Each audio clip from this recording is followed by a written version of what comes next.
बिस्मिल्लाहिर्रहमानिर्रहीम। अस्सलाम वालेकुम स्टूडेंट्स, उम्मीद है आप सब खैरियत से होंगे। पहला चैप्टर कंप्लीट हो गया तो बच्चों उसके शॉर्ट क्वेश्चन पढ़ते हैं। पहला शॉर्ट है हमारे पास, define scalar and vector quantities. Scalar और वेक्टर क्वांटिटीज की तारीफ करें। पीछे भी पढ़ के आए हैं बच्चों, स्केलर क्या होती हैं। स्केलर में ऐसी मिकदारें होती हैं, ऐसी फिजिकल क्वांटिटीज होती हैं जिसमें हम सिर्फ मैग्नीट्यूड की बात करते हैं, सिर्फ मैग्नीट्यूड की बात करते हैं, उन्हें आप क्या कहते हैं, स्केलर क्वांटिटीज कहते हैं। जिसमें डायरेक्शन ना हो उसे हमें आप क्या कहेंगे, स्केलर क्वांटिटीज। और वेक्टर में क्या होता है, वेक्टर में ऐसी तमाम क्वांटिटीज होती हैं जिसमें आप मैग्नीट्यूड के साथ साथ डायरेक्शन की बात हो तो उसके साथ क्या हो जाती है, डायरेक्शन ऐड हो जाती है, तो उन्हें आप क्या कहते हैं, वेक्टर क्वांटिटीज कहते हैं।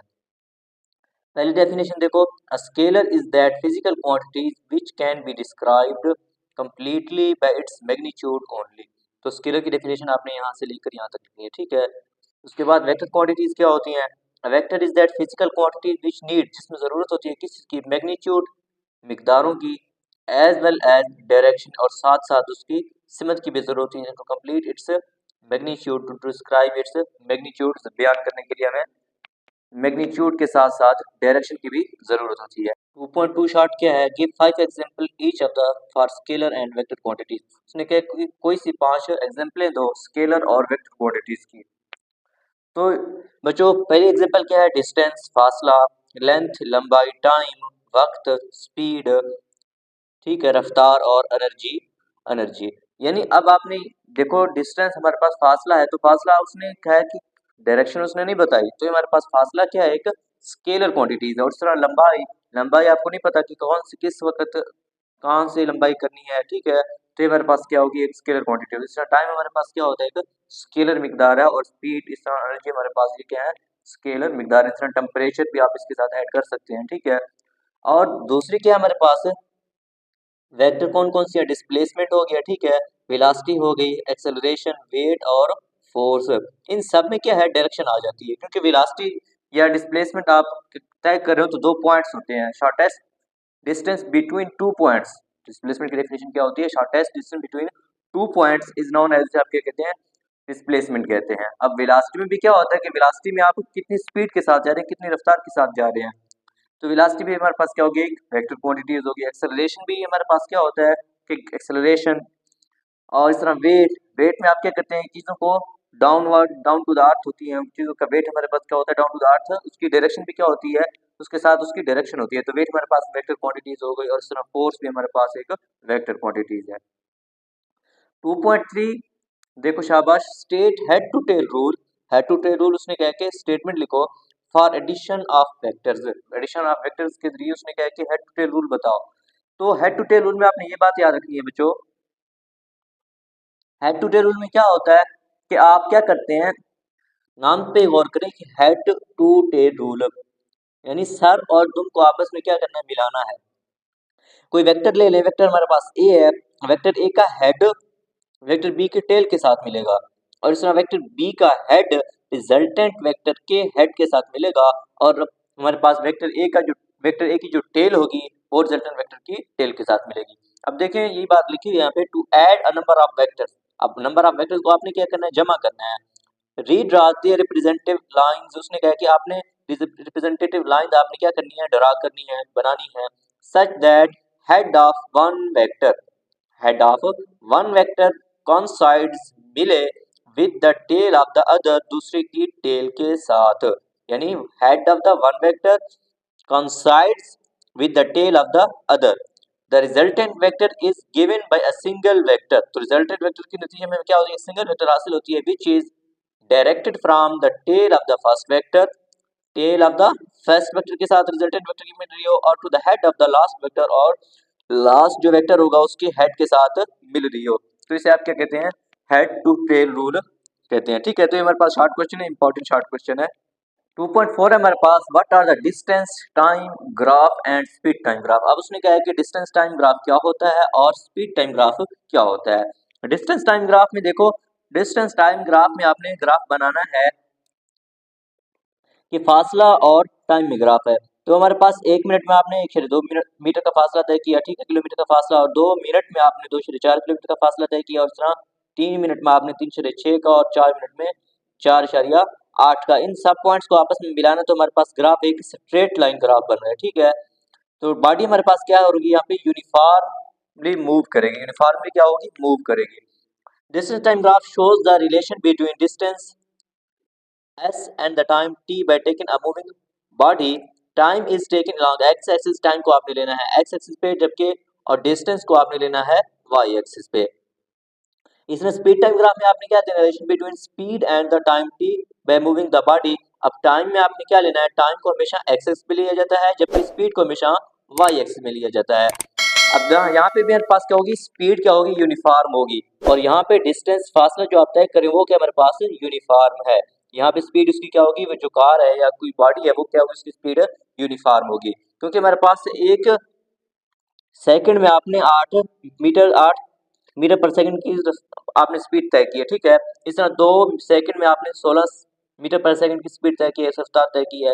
इसी तरह 3 में, इस तरह 4 और इस तरह 5 में, तो 5 में आपने 40 मीटर पर सेकंड की रफ्तार तय की। तो ये हमारे पास क्या हो गई है, इसका जो ग्राफ बन रहा है वो क्या बन रहा है, स्ट्रेट लाइन ग्राफ बन रहा है। तो यहाँ पे स्पीड हमारे पास क्या होगी, यूनिफॉर्म होगी। 2.5 है, falling objects near the earth, उसने कहा कि ऑब्जेक्ट गिर रहा हो, ठीक है, जमीन के करीब, have the same constant acceleration, वहां पे उसने कहा उसकी एक्सेलरेशन क्या होती है, कांस्टेंट होती है, एक जैसी होती है।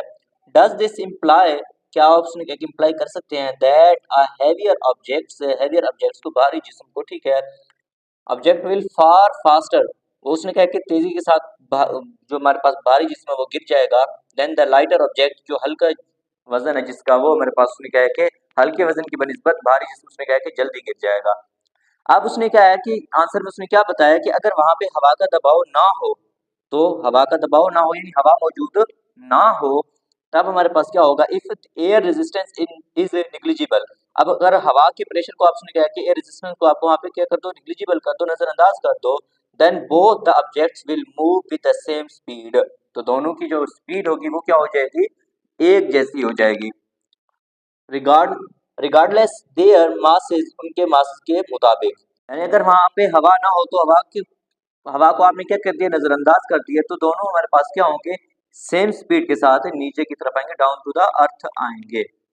एक एग्जांपल दी गई है, light and heavier objects when fall through vacuum. अब उसके साथ आप ये भी ऐड कर सकते हैं कि लाइट और हैवियर ऑब्जेक्ट्स उस वक्त गिरते हैं सेम स्पीड के साथ, किस में, वैक्यूम में, मूविंग साइड बाय साइड। अब देखें हमारे पास, ये देखें दोनों क्या है, वैक्यूम में मौजूद है, तो वैक्यूम में हवा मौजूद नहीं होती, दोनों का हमारे पास स्पीड क्या होगी, सेम होगी, दोनों की स्पीड क्या होगी वहां पे, सेम होगी। 2.6 है हमारे पास, ये आपके स्मार्ट सिलेबस में मौजूद तो नहीं है लेकिन आप पढ़ लेते हैं बच्चों। The vector quantities are sometimes written in scalar notation, यानी बोल्ड फेस स्पेस में आप नहीं लिखते, बोल्ड फेस लेटर में आप नहीं लिखते। How is the direction indicated, उसके डायरेक्शन को आप किस तरह जाहिर कर सकते हैं, इंडिकेट कर सकते हैं, जाहिर कर सकते हैं।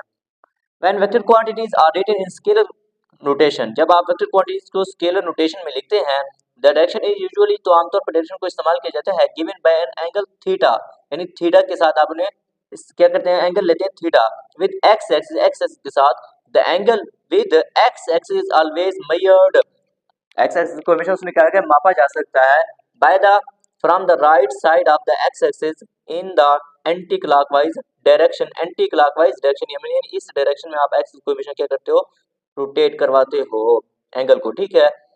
दूसरा हमारे पास क्या है 2.7, a body is moving with uniform speed. अब उसने कहा है कि एक बॉडी है क्या करे, यूनिफॉर्म स्पीड के साथ मूव कर रही है, हरकत कर रही है, will its velocity be uniform, क्या उसकी वेलोसिटी वहां पे यूनिफॉर्म होगी, गिव रीजन। अब उसने कहा है कि बॉडी क्या हो रही है हमारे पास, यूनिफॉर्मली मूव कर रही है, तो बॉडी यानी स्पीड और टाइम के दरमियान जो ग्राफ है वो स्ट्रेट लाइन बनेगा, ये बात आपने याद रखनी है। पीछे भी हमने पढ़ा है कि हमारे पास जब बॉडी उस वक्त यूनिफॉर्म होती है जब हमारे पास ग्राफ क्या हो, स्ट्रेट लाइन हो। If body is moving in a straight line, कोई बात है कि बॉडी क्या कर रही है, मूव कर रही है स्ट्रेट लाइन में with uniform speed, then its acceleration will also be uniform as direction is not coming changing. उसने कहा कि डायरेक्शन क्या हो रही है, तब्दील नहीं हो रही। If it is moving in a circular path, अगर उसने कहा कि सर्कुलर पाथ में मूव कर रही हो, दायरे में मूव कर रही हो कोई बॉडी, ठीक है, its velocity will not be uniform, तो वहां पे वेलोसिटी यूनिफॉर्म नहीं होती, as its direction is changing continuously, वहां पे उसकी डायरेक्शन क्या होती है, मुसलसल क्या होती है, तब्दील होती रहती है। जब कोई बॉडी अगर स्ट्रेट लाइन में मूव कर रहा है तो वहां पे हमारे पास बॉडी की हमारे पास स्पीड क्या होगी, यूनिफॉर्म होगी। अगर कोई बॉडी सर्कुलर में मूव कर रहा है, दायरे में मूव कर रहा है, तो वहां पे उसकी जो स्पीड होगी वो यूनिफॉर्म नहीं होगी। लास्ट है हमारे पास 2.8, इज इट पॉसिबल, उसने कहा क्या मुमकिन है for a body to have a acceleration, क्या किसी बॉडी का एक्सेलरेशन होता है when moving with constant, body constant velocity के साथ मूव कर रही हो, क्या उसका एक्सेलरेशन होता है, तो उसने ये पूछा है।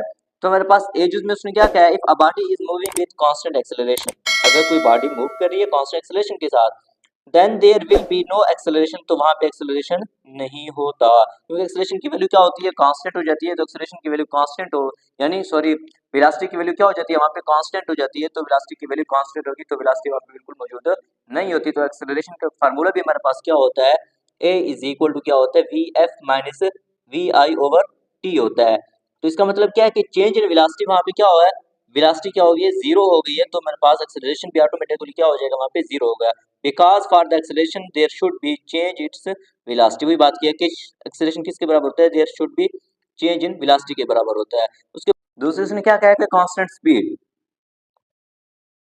when a body is moving with constant speed it have an acceleration, तो वहां पे उस एक्सेलरेशन मौजूद होती है।